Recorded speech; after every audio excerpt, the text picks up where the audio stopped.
I'm going to mention a word to you and tell me what comes to mind. Contest. What do you think of when you think of a contest? Something is contested. Well, the definition of contest is a competition or a struggle for superiority, a dispute.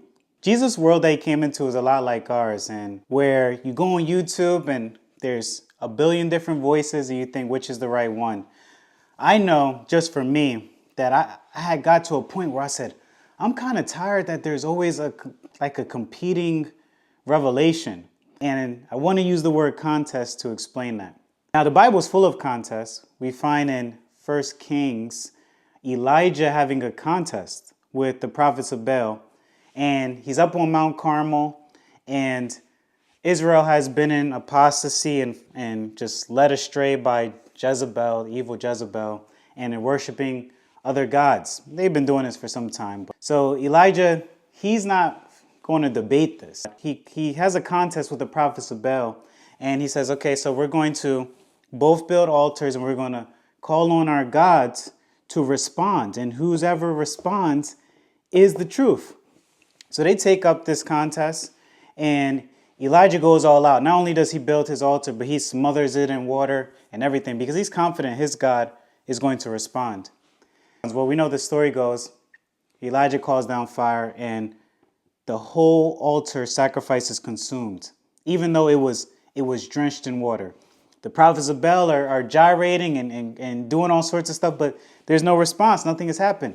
But it says after they saw this event that Elijah's God, Yahweh, called down fire and consumed the altar, and the prophets of Baal couldn't produce anything, they said, wow, Yahweh is the Lord. Like, he is the one. And Elijah didn't settle that with debate or argument, right? It was pure action, definitive action. We have another story of Elijah where the king of Israel at the time was falling sick, and he wanted to inquire about how he should recover. But the thing is, he doesn't consult the prophets of Israel, Yahweh. He consults another God, and he sends his people to go find out from another God how he can recover. So they're on their way, his servants, and Elijah intercepts them and tells them, nah, there's no need to finish this task. Go back and tell the king because he did something that's stupid, because isn't there a God in Israel to consult? You're not going to recover from nothing. You're going to die. So they go back to the king, and the king said, wow, how y'all back so quick? And they said, because we got intercepted by this guy on the way. And he said, all right, explain to me, what does the guy look like? And they said, he's this hairy dude. He has this camel vestment on. And he said, man, that's this Elijah, this troublemaker. Elijah had a reputation. This guy that is always in the way. So he said, I'm sick of him. All right, go arrest him. He sent a commander and 50 troops to go arrest Elijah. And they find Elijah on a hilltop. And when he comes, they basically tell him, hey, going to be arrested. And Elijah simply says, if I'm a man of God, let fire come down and consume you and your men. And it happens. Elijah wasn't debating. It was just action to declare who he was. See, a couple years ago, I got on this journey where I wanted to know where my faith came from. Not in the sense of, I hate the term deconstruction, but I guess maybe that's the best way to describe it. But I just wanted to see where it was from, like how much human teaching, human analysis came into my faith. And you read all sorts of books, but what you will find, now everyone's in this place, but you'll find that even though there's facts and information, people argue about what that means, and it becomes more of a place of uncertainty. So the more you learn, the more this guy says this and this guy says that, all about the same event even sometimes. And that's our world. Our world is everyone has the information and the facts and claims authority, but then it just morphs into, well, what does it mean? And the more I studied, the more I kind of was getting exhausted of that. I wanted to find the one truth reality. That's the world Jesus was born into. A world of contests. Everything is disputed over. Everything is debated. One man's answer is another man's foolish answer. One man's prophet is another man's apostate, heretic, blasphemer. That's where I'm saying our worlds are very similar, where there's tons of noise.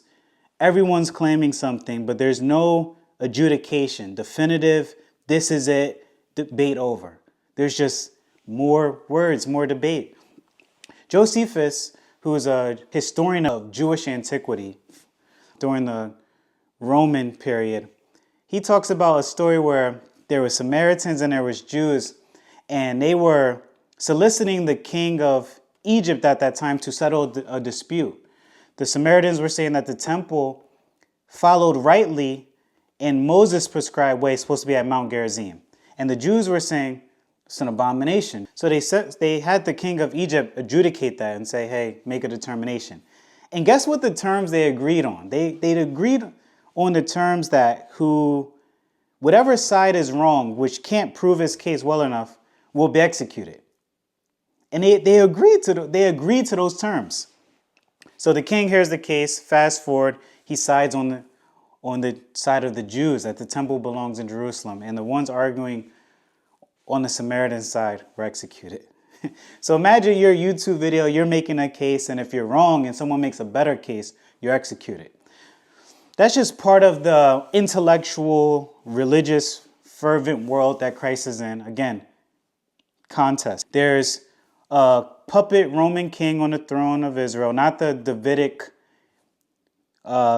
rightful successor to the throne. He's not even fully Jewish.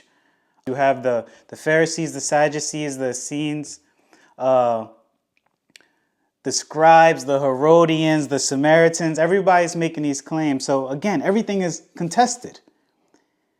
And when we see Jesus' life, everyone was always contesting him. The Pharisees asking him, hey, by what authority do you do such things? And one thing for us to understand about Jesus' world is it was a religiously overcrowded world. So the world wasn't secular in any facet the way we consider it. But all in all, it was a religious like you and ours. Catholics will say Protestants are, in some cases, not all, not generalizing, an abomination when it comes to this or that. Protestants will say Catholics are, and so on and so forth. It keeps going on. Or if you don't go that far, you'll say that pastor doesn't know what he's talking about. Again, example, the false prophet, teacher, atmosphere, ecosystem of YouTube, where someone's calling someone a false teacher. Or you just say they don't know the word as much as you. But everything is contested. Everything is argued over. And it all boils down to who has the right to authority to define truth, to define reality. When everyone has the words and everyone is saying my words is right, or my teacher is right, or the person I follow on YouTube is right, and so on and so forth, words can't adjudicate and can't cast the verdict. Just words create more words. It multiplies argument. You can't get to a solution. Just like the Samaritans and the Jews could have kept arguing, but they solicited the king of Egypt to make a ruling.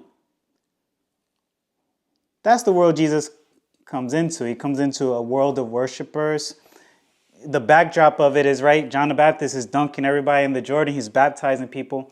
And to show you the religiousness of the world, I mean, this is a revival. I mean, to travel out into the desert back then, it's not like us, you hop in your RAV4 and go drive to the conference.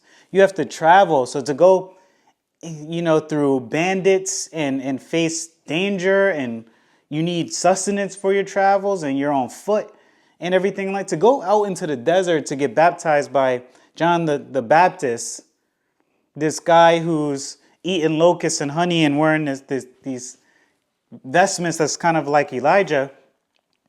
I mean, that's a hard thing to do. You're only doing that unless you're really seeking. That's the world Jesus comes into. It says that when Zechariah, John the Baptist's father, that at the time that he was doing the incense and everyone outside was praying.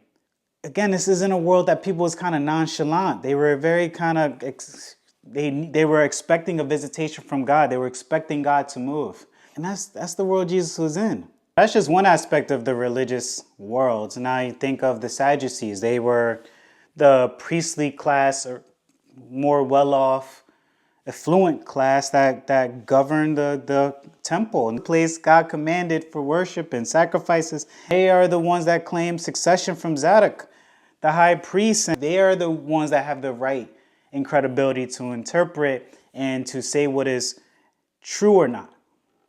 I mean, if you have the temple, you have a pretty solid foundation to make that claim. You have succession, you have the sacrifices. And they believed in the 5 books of Moses, and they didn't believe in the resurrection. They looked at all that stuff as development and speculation. So they had the temple. And of course, the temple validated, the Pentateuch validates them with the priesthood and things like that. Yet the Pharisees, who I mentioned earlier, we look at very as diabolical villains. But the Pharisees was well liked. And if you was around during that time, you would have probably liked them. They were the people's pastors. They were of the common people. Josephus talks about how popular they were. And just by Jesus' share encounters with them in the Gospels, you get an idea of how popular they were. They weren't these glaring Disney villains that look obvious. They were the people's religious leadership. That's what puts them on a collision course with Christ. The fact of how popular they were. That's why people didn't just immediately, oh, Jesus is doing miracles, let's go over there and follow him. It wasn't like that. They had made Torah alive and well and helped people practice their faith. They were the people's champs. Then you had the Essenes, if you heard of the Dead Sea Scrolls in the cave of Qumran, that's them. That was a sect of Judaism, and they were the purest of the pure. They were extremely aesthetic. They were separate from everyone because they needed to follow greater purity laws and things like that. And they had a communal outpost, and they were the Yahad. They were the sons of light. They had the revelation. They were taught this by the teacher of righteousness.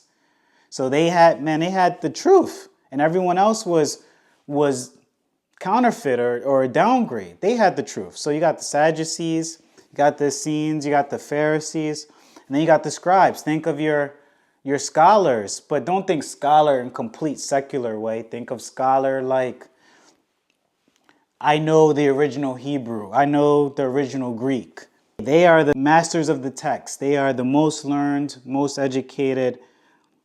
No one can compete with them. And you see them trying to trap Jesus with questions and arguing with him. And we already mentioned the Samaritans who weren't even Jews, but that's another long story. But they have the revelation. They follow Moses. But they believe the temple's supposed to be on Mount Gerizim, and they actually had built one. So they have another religious claim. So everyone has the claim, the credentials of not only the truth, but I'm the one that is authorized to tell you the truth. These are my credentials. The Pharisees, we are the seed of Moses. We have the oral law that was passed down from Moses down to us. We are the teachers of Israel. And you had the Sadducees, the priestly class. You had the Essenes that even Josephus says they actually walked the walk. Like they weren't just talkers. They lived these pure communal lives. And they had the teacher of righteousness that gave them deeper, more profound revelation. So when Jesus comes on the scene and I say to you, you see how it already has a different ring to it? It's not, I say to you these greater virtues, it's, I am overruling everything else. You see why that's on a natural collision course for beef.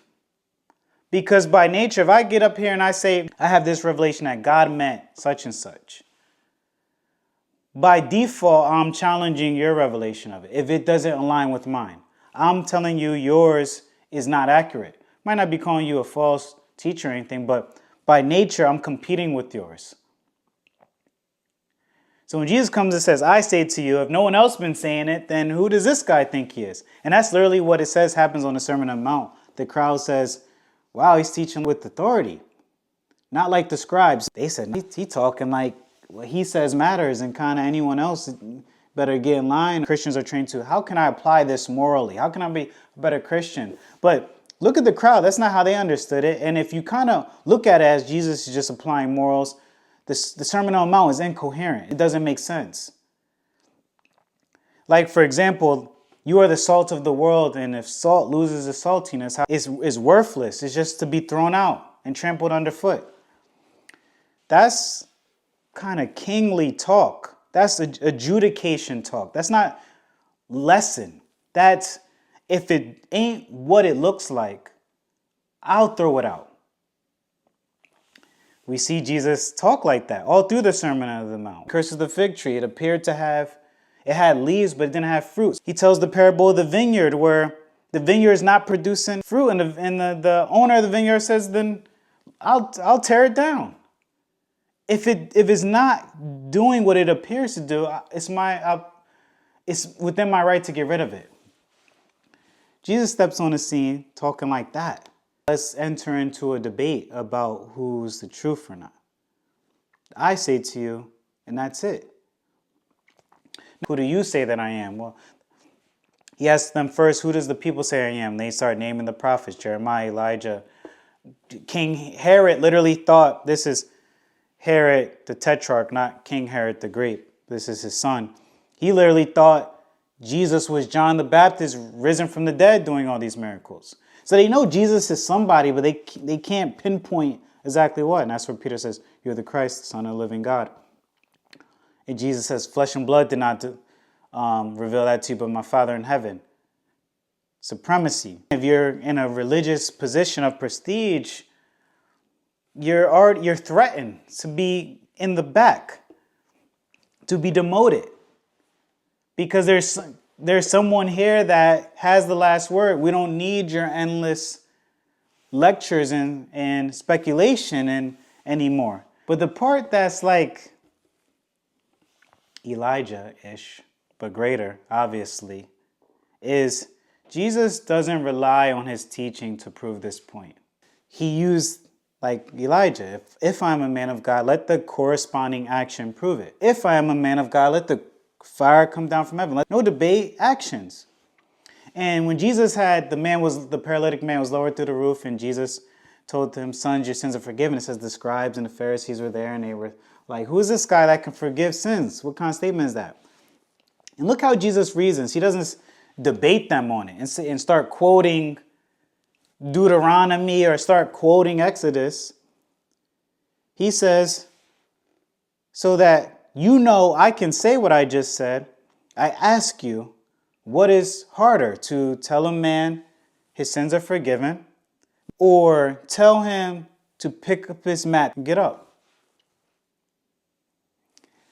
What is Jesus doing there? He's using the visual demonstration of power that's going to come to reveal that he is the one that gets to say this man's sins are forgiven.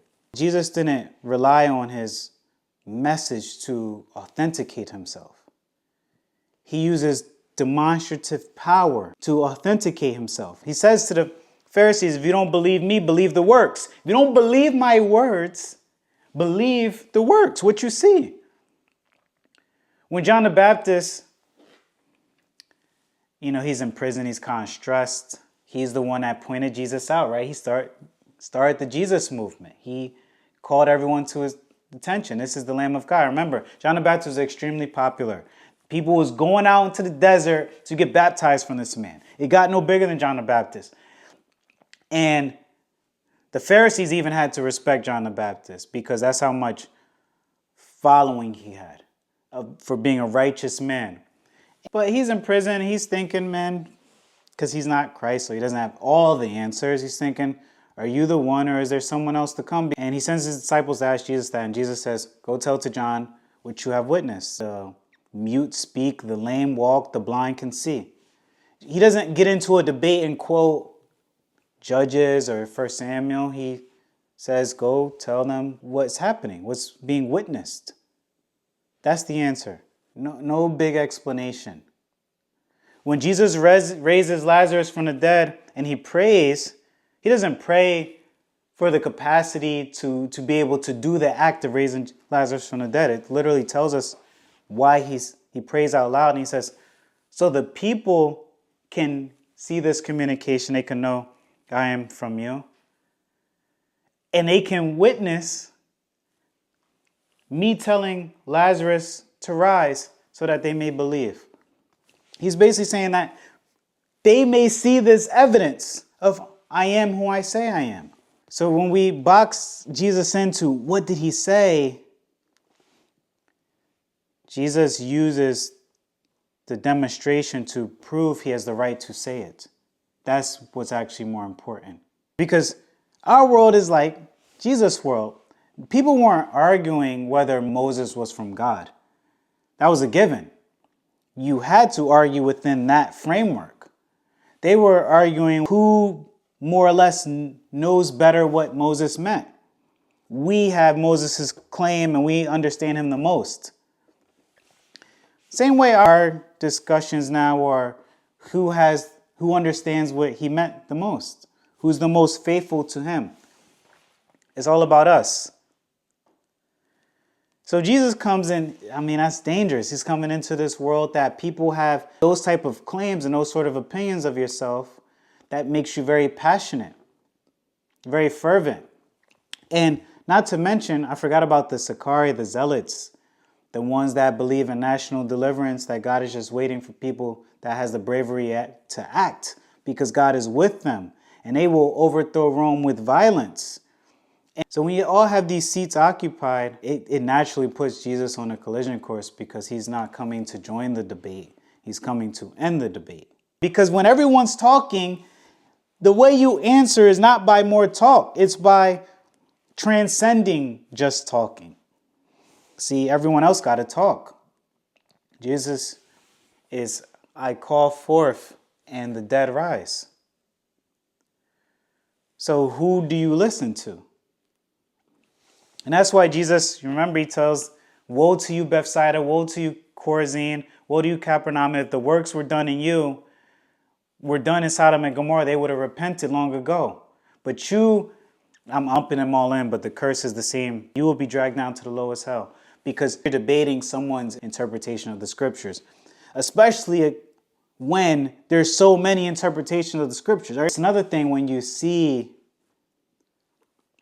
the moral excellence, you see the temperance, and you see the works, and you resist. You refuse to submit. Now you're doing something different. You're not doing, innocent, I don't understand. You're doing resistance. You're refusing to submit. And Jesus said they would not be guilty of their sin if I did not come. But since I came, they're guilty of their sin. He told the Pharisees, you will die in your sin. Remember, he tells them the unpardonable sin is because they blasphemed the Holy Spirit, because they said the works that he was doing by the power of Satan. And I'll close this video out, the first of many on this, with this part where Jesus says, first of all, that's incoherent. Why would Satan drive out Satan? Why would he be at war against himself? Because if I'm delivering them from demons, why would that be in Satan's benefit to work against himself like that? He says, but if I'm not doing this by the power of Satan, then I'm doing this by the power of God, then the finger of God has come upon you. Then what are you witnessing? And who are you resisting? You're saying, I'm doing this in the power of Beelzebub on the side of the devil because that gives you a right to resist me. You are the sons of Abraham that's resisting this necromancer, this sorcerer, this false prophet that's bewitching the people with these demonstrative powers. But I expose the logical incoherence of that. Then what are you witnessing? And if with that logic he's telling them who he is, so then now that puts you into resistance towards God. That's why there was no neutral zone. He said, whoever does not gather with me scatters. It's not to be apathetic to the work of God, it's to actively resist it. And we'll get into more of that next time. But Jesus came into a contested world where everyone had a perspective, everyone had an answer. And you guys agree that our world is like that. Tell me how you see that in the comments, that it can be exhausting. And we all have like that crave, who can settle the debate?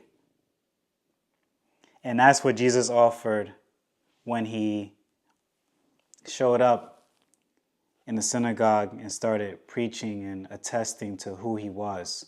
He was settling the debate. But that's more for next time. My name is Norman, and thanks for joining in. If you like this, subscribe, and we're going to get more into this. I can't wait. I'm so excited. We just scratched the surface. Until next time, much love.